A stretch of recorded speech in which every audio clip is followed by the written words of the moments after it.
किसानों ने दिल्ली कूच फिर से शुरू कर दिया है। किसान न्यूनतम समर्थन मूल्य एमएसपी और कर्ज माफी की मांग कर रहे हैं। दिल्ली पुलिस ने सुरक्षा के मद्देनजर शंभू बॉर्डर पर बैरिकेड्स लगा दिए हैं और कीलें भी लगाई हैं। एक दिन पहले ही किसान संगठनों, किसान मजदूर मोर्चा और संयुक्त किसान मोर्चा ने रविवार को दिल्ली चलो मार्च फिर से शुरू करने की घोषणा की थी। दिल्ली पुलिस ने शंभू बॉर्डर पर सुरक्षा व्यवस्था कड़ी कर दी है। किसान प्रतिनिधि सरवन सिंह पंधेर ने शंभू बॉर्डर पर किसानों के साथ हुई बर्बरता की निंदा की है। उन्होंने कहा कि किसान शांतिपूर्ण तरीके से प्रदर्शन कर रहे हैं और कोई कानून नहीं तोड़ा है। उन्होंने यह भी बताया कि किसान मजदूर मोर्चा और संयुक्त किसान मोर्चा का विरोध प्रदर्शन 300 दिनों से भी ज्यादा समय से चल रहा है, लेकिन केंद्र सरकार अभी भी अपनी मांगों पर अडिग है। इस खबर पर और ज्यादा जानकारी के लिए बात करते हैं चंडीगढ़ से ब्यूरो चीफ पंकज वर्मा। पंकज, जिस तरह से किसान लगातार दिल्ली कूच करने के लिए यहां पर प्रयासरत हैं, अभी वहां पर क्या कुछ माहौल है? क्योंकि बॉर्डर में गहमा गहमी तो है ही। इसके पहले किसानों के 101 जत्थे ने दिल्ली कूच की कोशिश की थी, लेकिन पुलिस से झूमा झटकी के बाद वापस आ गया। अभी क्या स्थिति वहां पर है? देखिए, जैसा कि यहाँ की कंडीशन अभी आपको बता दें कि इससे पहले जब दिल्ली कूच की बात की गई थी, उस दौरान पुलिस और किसान जो है आपस में आमने सामने हो गए थे और ऐसी स्थिति के अंदर लॉ एंड ऑर्डर को कंट्रोल करने के लिए पुलिस द्वारा आंसू गैस के गोले और कुछ छर्रे वाली फायरिंग जो है वहां पर की गई थी, जिसके अंदर कुछ किसान नेता चोटिल भी हुए और धुएं के कारण कुछ लोगों की बेहोशी की खबरें भी सामने आ रही थी। पर अगर आज की स्थिति करें कि जत्था जो है पंधेर द्वारा वापस ले लिया गया था और आज अभी हाल ही की जो स्थिति बता रही है कि किसान वहां पर प्रदर्शन कर रहे हैं और वहां पर अभी हाल ही की लाइव तस्वीरों के माध्यम से अगर आपको बताने का प्रयास करें तो तमाम किसान नेता अपने दूसरे युवाओं को प्रेरित करने का कार्य कर रहे हैं और यहाँ पर भाषण जो है अभी फिलहाल चल रहा है। हालांकि पुलिस और किसानों के बीच में किसी भी प्रकार की भी गहमा-गहमी नहीं नजर आ रही। किसान शांतिपूर्ण तरीके से यहाँ पर विरोध करते नजर आ रहे हैं और कहीं ना कहीं दिल्ली कूच की जो बात की गई थी उसके अंदर कहीं ना कहीं किसान असफल रहे और पुलिस कहीं ना कहीं कामयाब होती नजर आई। अंबाला पुलिस के एसपी से हमारी बात हुई है, वो कह रहे हैं कि हमारी कई लेयरिंग की प्रोटेक्शन है, वो किसी भी तरीके से दिल्ली की तरफ नहीं जा सकते क्योंकि दिल्ली में प्रदर्शन करने की किसानों के पास कोई भी परमिशन नहीं है।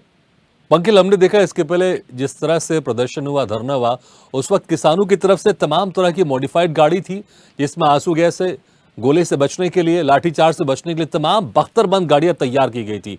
वो हमने पहले कई बार देखने को मिला, लेकिन इस बार किसान पैदल मार्च कर रहे हैं। ये किस रणनीति के तहत इस बार किसान इस रणनीति को अपना रहे हैं कि 101 किसानों का जत्था पैदल मार्च कर रहा है? पहले एक मांग थी कि हमें ट्रैक्टर के साथ जाने दिया जाए, लेकिन ट्रैक्टर अलाउ नहीं किया गया, तो 101 किसानों का जत्था पहले भी जा चुका है, आज भी ये कोशिश कर रहे थे। तो क्या किसानों ने यहां पर अपनी रणनीति बदली है किसी तरह की?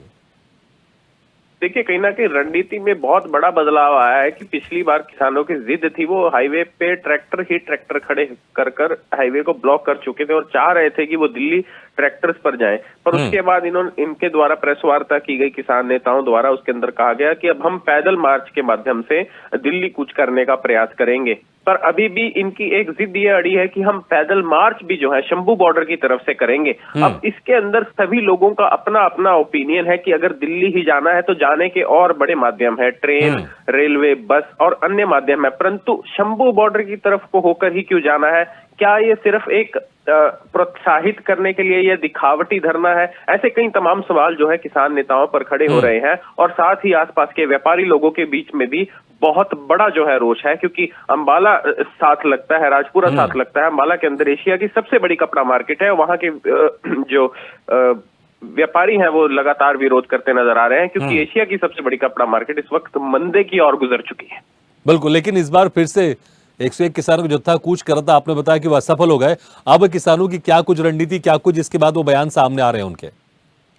जो हमें सूत्रों के हवाले से और पंधेर की जो पीसी हुई उसके माध्यम से पता लगा कि अभी कल जिस दिन ये कार्यक्रम चल रहा था उस दौरान उन्होंने जत्था जो है वापस ले लिया था और हाल ही में जो अभी की स्थिति है वो सिर्फ शांतिपूर्ण तरीके से प्रदर्शन करते नजर आ रहे हैं और तमाम किसान नेता अलग अलग तरीके से युवाओं को प्रोत्साहित कर रहे हैं, अपनी बात रख रहे हैं। पुलिस और किसानों के बीच में भी किसी भी प्रकार की गहमा गहमी यहाँ पर नजर नहीं आ रही। बिल्कुल, हम देख रहे हैं कि हरियाणा सरकार इसको लेकर बड़ा सख्त है और हरियाणा सरकार ने साफ कह दिया है कि जब तक दिल्ली में परमिशन नहीं मिलेगी इनके धरने को लेकर, ये डिसाइड नहीं करेंगे जगह, और इसके लिए दिल्ली सरकार या दिल्ली प्रशासन वहां से उनको परमिशन नहीं दे देती, तब तक यहां से हरियाणा के जरिए किसी को भी दिल्ली जाने की इजाजत नहीं दी जाएगी। पंकिल, बहुत बहुत शुक्रिया इस तमाम जानकारी के लिए।